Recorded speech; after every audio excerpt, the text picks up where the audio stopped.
Missouri Tigers raced Murray State right out of Farote Field with a massive Week 1 victory on Thursday night.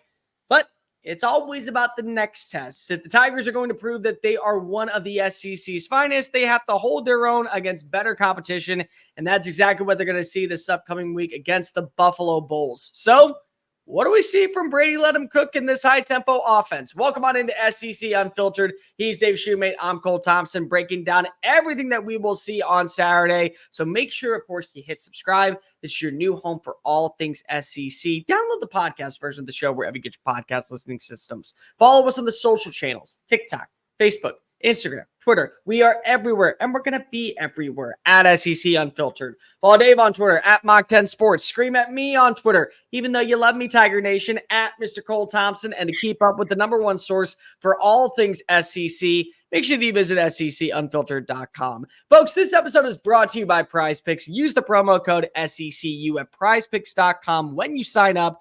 Get a $50 instant bonus with your first $5 lineup play. It's not like any other betting that you can imagine. You play with players, you play with stat lines. You go ahead and hit the over, and you put a little bit more cash in your pocket. Get $50 on us when you put down $5 using the promo code SECU at PrizePicks.com. Dave, my Missouri Tigers looked amazing on Thursday night. Murray State Racers had no shot to go take down Brady Let Him Cook, this new running back tandem of Nate Noel and Marcus Carroll. Of course, you know that I have picked this team as my not only dark horse, but my bandwagon roster of the year. I am fighting for the Tigers to prove it for Rote every single Saturday. They mean business. And the Bulls, well, it's a new era for them. Mo Linguist heads on down to Tuscaloosa to join forces with Kalen DeBoer. Pete Lembo comes on in, brand new starting quarterback. They did get a win 30-13 over Lafayette, but it is a whole different beast out in Como. So overall thoughts, let's just go talk about Missouri first. What'd you think of the game? What did you think of Tiger Nation making a statement that they mean business in 2024? I mean, we already confirmed what we already knew. I mean, Luther Burns the best receiver in the country. They do a phenomenal. In the league for sure. The country's a stretch. I should have said the league.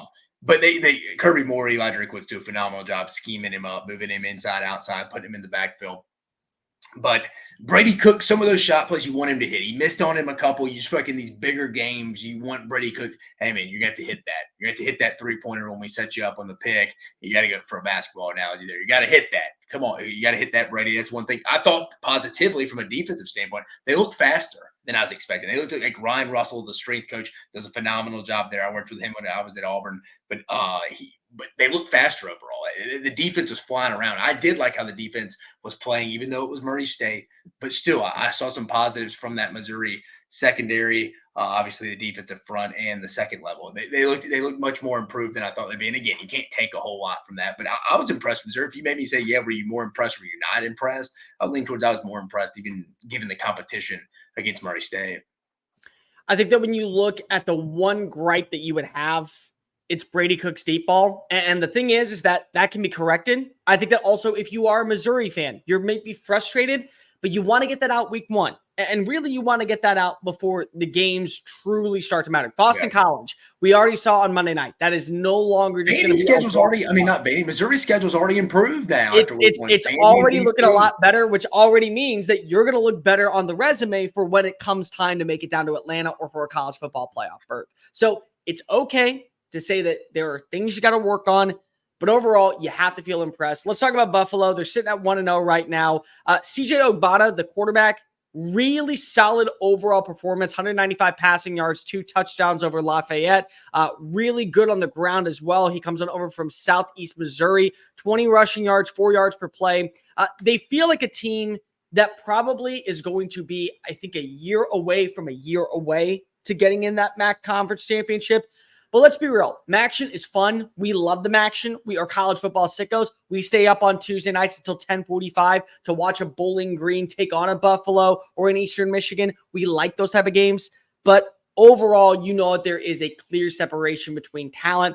But if there's one thing that you are trying to look for in this game from Buffalo that could maybe derail Missouri early, what do you think that is? They're going to be a well-coached football team. As you mentioned, their head coach, Pete Lembo, coming over from South Carolina as the special teams coordinator. He was the only real consistent thing they've had year to year under Shane Beamer, him and probably, I guess, Spencer Rattler. But they were always good on special teams. I know Beamer ball, but Pete Limbo is very wide respected in the college football world from just his special teams, his ability to go work his area. He's a good tactician. He's going to scheme up Missouri as well as they possibly can. He's just not going to have the chess pieces to do it. But that's something I'd look around. They're going to be a disciplined, well-coached football team. I'm banking going in on Saturday in Columbia. I will say this. You look at the deep ball, it's at least there. Nick McMillan, 31-yard touchdown reception. Taj Johnson, 32-yard touchdown reception. You feel good about the direction that you have this new defense underneath Corey Batoon that really, I thought, took a major step forward to boost your confidence level about what you lost in Blake Baker, but more importantly, what you lost in the NFL draft. A lot of different pieces that were coming in from the portal. It didn't feel like two teams that were playing different respective sports. They were one cohesive unit, which I think is a sign in the right direction. For me, though, any major play that could be taken away simply by the deep ball where you have to respond, that's just a recipe to where you may get too close for comfort, and especially early on in the game. I feel like you pull away late, but naturally, you never want to find yourself in that situation. Let's talk about the ground game for Missouri. I thought that the establishedness of Nate Noel running behind that trenches, you and I have talked about this. The right side of the offensive line was going to be great because they returned all their starters. The left side was going to be a big question mark with Marcus Bryant and Caden Green. It didn't feel that way. It felt like they held their blocks enough against a Racers defense that, of course, is definitely lesser tier, but did enough to open up avenues. I mean, how many initial tacklers did Marcus Carroll run or Nate Noel run through? Like, I mean, the yards after contact, I mean, he was getting almost, it felt like anywhere from 2 to 4 every time he touched the football. I mean, the initial tackler never tackled him. That was some one thing when watching that on Thursday night that you were like, damn, dude, this guy runs through tacklers, man. A lot of dudes, you start putting that on film, you're going to have some guys like, or not, maybe not on film. They think during the week they can come tackle you, but by the time the second half, fourth quarter rolls around, they don't want any more of that. And he's a little undersized, but still, that kid's tough. He's tough. I think the other thing is that they know how to strike that, reverse it. They know how to game plan with these running backs. When you watch Noel, you set it up on 1st and 10, 2nd and 8. You know that he is going to find his way, open avenues, small creases. He's going to slice and dice his way through the 1st and 2nd level defense. I mean, they had a leading rusher, Cole. You remember last year, Cody Schrader didn't even get drafted. Yeah, led the league. But 3rd and 2, 2nd and 8. 2nd and 4. You're going to Marcus Carroll. And that's a guy that also is going to get yards after contact for different ways. One is speed, one is power. They know how to combat it. When you look in this game, do you feel like that you should worry more so, or do you think that you should establish a better run game simply because of when you look at some of these SEC defenses, you know that you're going to be able to win through the air, but can you win on the ground? Do you have that second punch? Do you have that secondary pitch that you can turn to?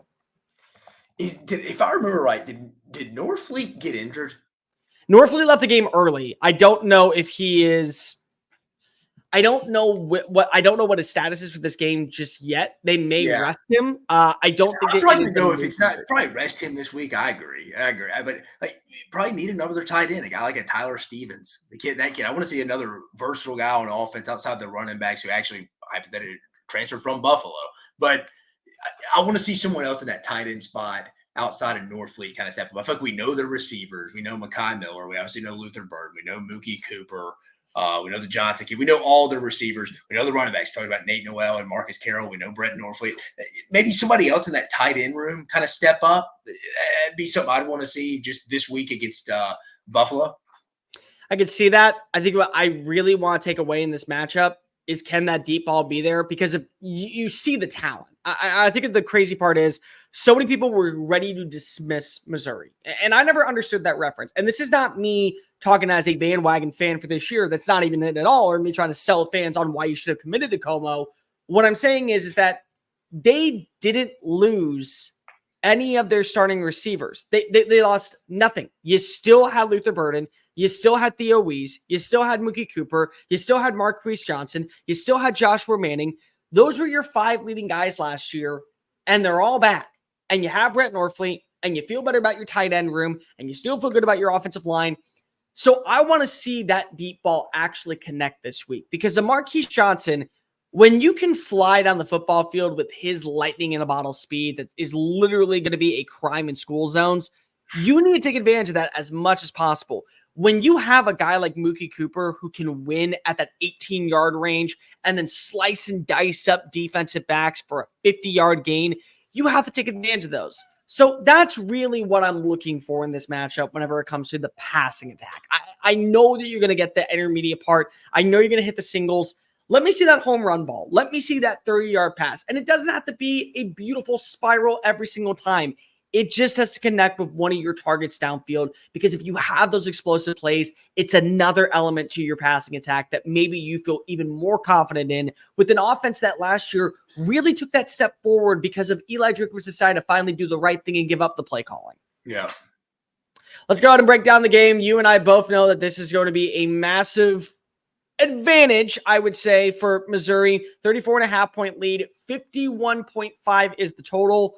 Dave, who wins and why?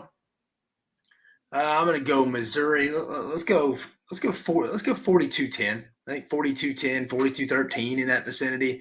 I just think Missouri will ultimately lean on them at some point. I do think you could maybe see Missouri come out a little slower, just kind of sleepwalking through this a little bit, because now that probably does catch their eye. Now they probably watched that game last night, just like everybody else around the country is a little bit like, all right, like maybe a little excited, like, all right, these guys are better than we thought, so they're going to have our attention. Maybe a little bit of a look ahead. In my opinion, just because Boston College did show. I mean, that game wasn't even close last night. They were a lot better than Florida State. So Bill O'Brien and the boys will be coming into Como. I could see them starting a little slow, but I think they ultimately pull away. Like I said, give me 42-13 for official record. But I just think Missouri pulls away. I'm like you. I think you still see what you like on defense. I just could see it being a little bit of a slower start because of something they got to worry about long term. I just think it's a slow start out of the gate.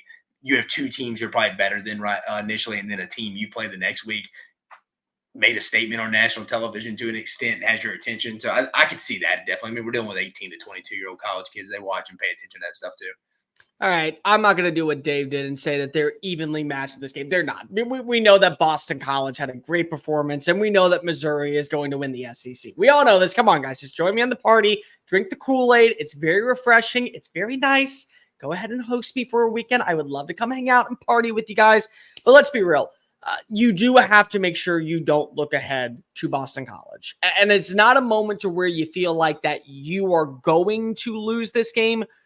It doesn't even feel like a moment where potentially you lose the spread. What this feels like is a moment where you have to start opening up the playbook that you don't want to unveil until next week against Boston College. When you play against a team like Buffalo, you want to keep some things wrapped up. And I truly do believe that last week they had the offense very much at a ideal. We're not going to show too much. We're going to just play the basics because the basics is good enough to win. You don't want to turn to that third gear. You're currently in gear 1. If at most you got to turn it up to gear 2, that's totally fine. But you don't want to bring it into gear 3 until it is essential, because the more you put on film, the more opportunities you can show the weaknesses in the armor, the more opportunities you show your Achilles heel, and that opens up opportunities for other teams to attack. So I think that you're going to have a very well-prepared game. I agree with you. I don't know if you're going to jump out to a 21-0 lead going into the second quarter or 28-0 lead going into the second quarter. But I do feel like that you will see deep into the third quarter, starters start to come on out. You get the backups to get a few more reps in. I'll go 48-10. I think that this is going to be a much more dominant game than Dave actually goes out to. What I also will say, I believe that this is a game that you will see that deep ball. I am betting the over on the 51.5. I'm also betting the, 51. 34.5. No. The over on the actual total line. I'm going to take them. I'm gonna take the over at 50. I'm not. Whatever. So, you know what? Screw it. 48-10. There we go. Problem solved. That way I go with the over. Marquise Johnson, I think, has a very big game. I think that this is a dude that gets 3 touchdowns. Luther Burden, I swear I want you to be in the Heisman conversation, but I want to see that deep ball connect with Marquise Johnson. I think that this is a game that we are going to see a lot more of number 2 be the number 1 guy, kind of like we saw Mookie Cooper last week.